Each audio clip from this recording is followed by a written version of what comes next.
time. I want to invite my good friend, Dr. Linda Royall. Dr. Linda Royall is a professor, researcher, and journalist. She's extensively studied the topic of abortion, and now we're looking at an even worse situation on infanticide.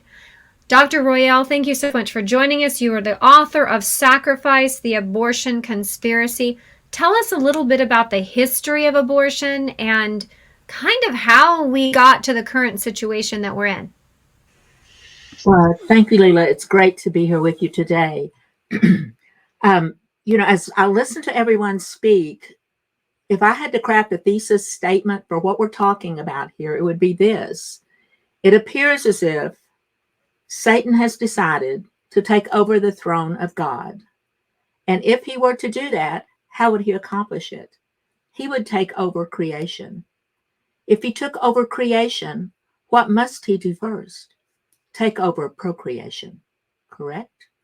So, what we're looking at here and the things that Scott talked about, he and I have, our research has sort of juxtaposed down through the years. I've been researching the topic of abortion and the socio-cultural fallout from that and where it's taking us for about 15 years now.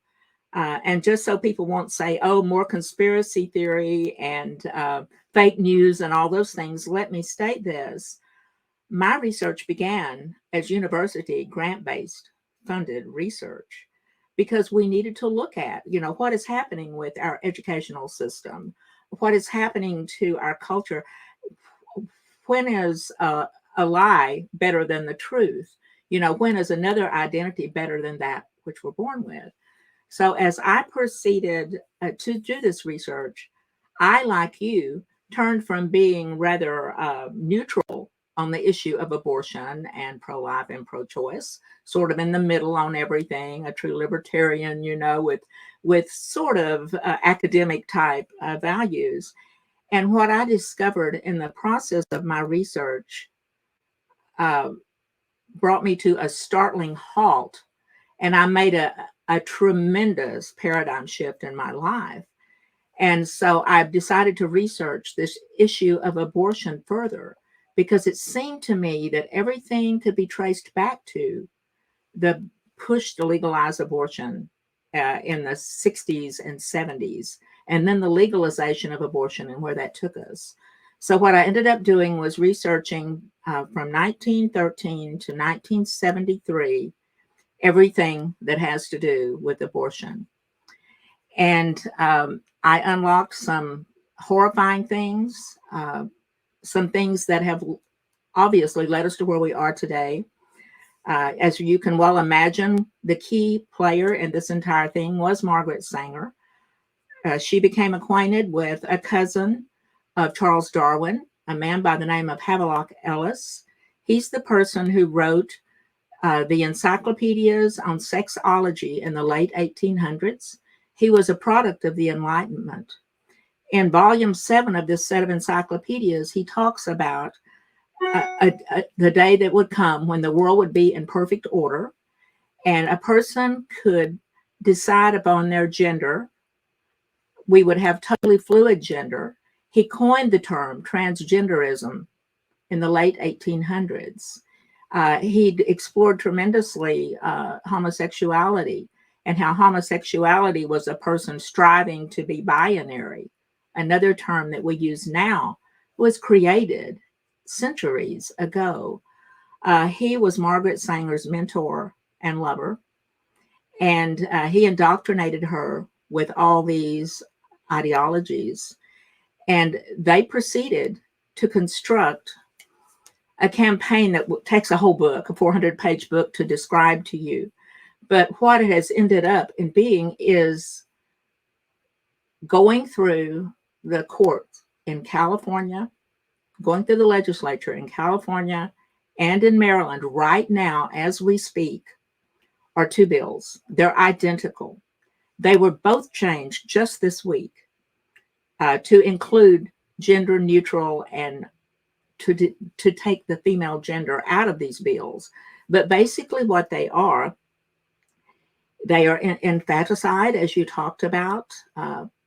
right now, many states have abortion all the way up to full term, which means if someone is coming to you to have a baby delivered and they decide they want that baby aborted and they're in labor, they can go and get the baby basically born and killed that same day. These bills are saying that up to 2 months after the baby is born, the baby can be euthanized at the choice of the parents. You don't like its gender. You don't like that it cries too much. You don't like the way it looks. You can have the baby terminated. And this will be the law. This week, what was added to both these bills is this language. Um, they removed the term women from the choice maker role.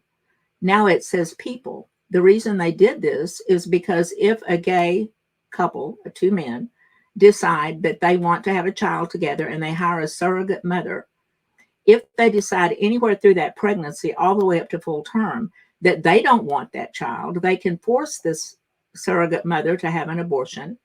And once that child is born, if their relationship goes sideways and they don't want to have that child anymore, or they don't like the way the child came out, or don't even like its gender, they can have the child's life terminated. They can have that child murdered up to 2 months of age. This is our reality today. We have gotten here by this, I would call it demonic, for lack of a better word. This scheme that was put in place all these years ago, very complex. There was a meeting that took place in 1927 where they set forth everything that we're experiencing right now. This has been planned and worked toward for many, many decades now. They formed a 100-year plan in 1927, and what we're looking at now is that plan being actuated. Everything has happened right on schedule, exactly when they wanted it to happen. And there are many hundreds of people involved in this, people whose names you would recognize down through history. And basically what they're doing is socially engineering the world through this and bumping God off the throne of creation and putting it in the hands of man. Well, of course, we know whose hands it's in, right? It's in the hands of Satan. And this is how he's chosen to take our world. But there's hope. There's hope because most people, most people I talk to, and I live in Washington, D.C., by the way, so I do have a broad sample base, as we would say, as researchers.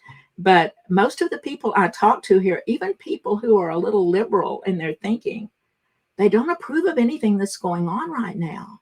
They don't want to lose their liberty. They don't want to lose their freedom. They don't want to lose their children and the say-so over their children's lives. So as one who knows more than I ever wanted to know, and probably more than I need to know about abortion and how that has been used, how taking over the lives of babies before they're born and taking over the minds and consciences of women and of people, how this has led us to the point where not only are we having to give up things we never wanted to give up, they're being taken from us. They're being taken from us by our very legal system.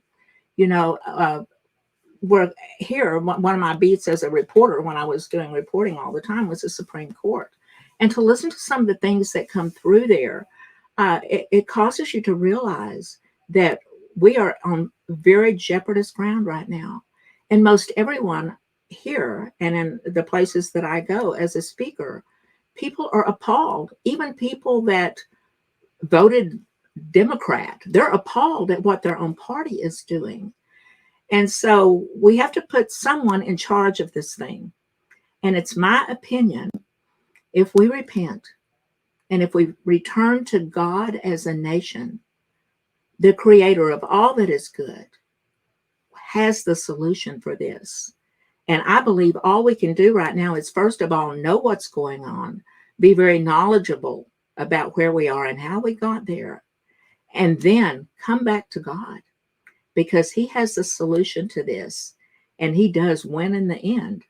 So I believe, like Pastor Kelly said, we are in that last age that the Bible speaks about.